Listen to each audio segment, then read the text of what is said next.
আসসালামু আলাইকুম। জিমটেক্স বাংলা চ্যানেলের পক্ষ থেকে স্বাগতম। আমি আজকে একটা নতুন টপিক নিয়ে কথা বলবো। সেটি হচ্ছে আমরা যারা ফটোশপে কাজ করে থাকি, আমাদের বিভিন্ন ধরনের বিভিন্ন জায়গায় স্মোক ইফেক্ট তৈরি করার প্রয়োজন হয়।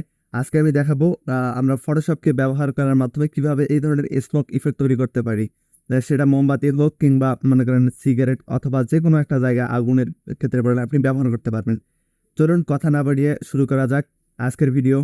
প্রথম অবস্থায় আমাদের ফটোশপ থেকে ওপেন, অবশ্যই যারা জানেন ফটোশপে কাজ করে থাকেন অবশ্যই তো ফটোশপ থাকতে হবে। দেখেন, আমরা প্রথম অবস্থায় ফটোশপ ওপেন করলাম, করার পর এখান থেকে জাস্ট ফটোশপে আসবো। আসার পর এই ইন্টারফেসটা দেখেন, এখান থেকে খুব নিচে একটা আইকন আছে, এই আইকনে আপনারা ক্লিক করবেন। এটা হচ্ছে নতুন একটা ব্ল্যাঙ্ক একটা লেয়ার ক্রিয়েট হয়ে গেল।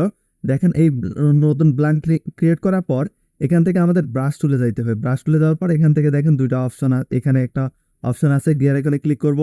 এখান থেকে দেখেন যদি আমাদের সফট রাউন্ড থাকে, আমার যেহেতু এখানে দেখেন ভালোভাবে যে সফট রাউন্ড দেওয়া আছে, আমি এটাকে একদম 100 করে দিব।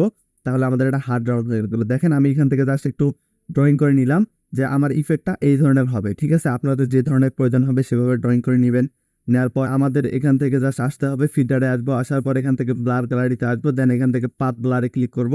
করার পর এখান থেকে স্পিড যেটা আছে, আমরা স্পিডটাকে একটু কন্ট্রোল করতে পারি। অর্থাৎ আমরা কি ধরনের এখানে ব্লারি ভাব সৃষ্টি করব সেটা এখান থেকে করে দিতে পারি। এখান থেকে ক্লিক করলাম, দেন এটাকে একটু মেজারমেন্ট করে নিই আমরা। আমাদের মোড়ের মতো করে মেজারমেন্ট করে নেবেন। আপনাদের যেভাবে প্রয়োজন হবে ঠিক সেভাবে এখান থেকে মেজারমেন্ট করে নেবেন। দেখেন, আমি মোটামুটি এভাবে রাখলাম। রাখার পর এই যে সেকশনটাকে আছে, আমরা যদি এখানে আসি, আসার পর দেখেন আমি একটু কমাবরা করতেছি। দেন এখান থেকে আমরা এটাকে একটু এদিক নিয়ে আসি, রেখে দেই। এটাকে একটু এদিক রাখলাম। রাখার পরও আমরা এখানে এখন পর্যন্ত রিয়েলিস্টিক ভাব আসে নাই, আমি একটু উপরের দিক নিলাম। অথবা এই যে সেকশনটা আছে এটাকে আমরা একটু কমাবরা করে নিব। দেখেন, আমাদের যখন একদম মেজারমেন্ট হয়ে যাবে, সরি, আমরা যদি একটু এভাবে নেই, দেন এটাকে আমার একটু বেশি হয়ে গেছে, আমরা এটাকে একটু কমাবো।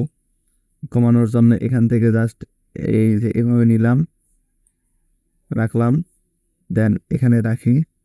রাখার পর দেখেন মোটামুটিভাবে আমার একটা ইফেক্ট তৈরি হয়েছে। আমি অল্প সময়ের ভিতরে করলাম, তাই আমার তো বা পারফেক্ট হয়নি। বাট আপনারা যদি একটু সময় নিয়ে করেন তাহলে এই জিনিসটা আপনি সুন্দরভাবে পারফেক্টলি করতে পারবেন মোটামুটিভাবে। ঠিক আছে, আপনার যেভাবে প্রয়োজন হবে ঠিক আপনি সেভাবে দিবেন। তারপর যার এখান থেকে ওকে করে দিবেন। আমি ভিডিওটা বড় হওয়ার ক্ষেত্রে এরকম করলাম না। দেখেন, আর যে নিচের যে অংশটা আছে, যদি আপনার এই যে সিগারেটের নিচে যদি কোনো অংশ যায় তাহলে আপনি জাস্ট ইরেজ টুল নেবেন। দেন এখান থেকে একটু ইরেজ করে দিবেন। ঠিক আছে, এখন দেখেন, আপনি চাইলে এই জিনিসটা আমার এই যে এখন একটা রিয়েলিস্টিক ভাব চলে আসলো। আপনারা চাইলে এভাবে করতে পারেন। আর একটু যদি সময় দেন আরো ভালো হবে। আশা করি ভিডিওটি ভালো লেগেছে। যদি ভিডিওটি ভালো লেগে থাকে তাহলে অবশ্যই আমার চ্যানেলটিকে সাবস্ক্রাইব করবেন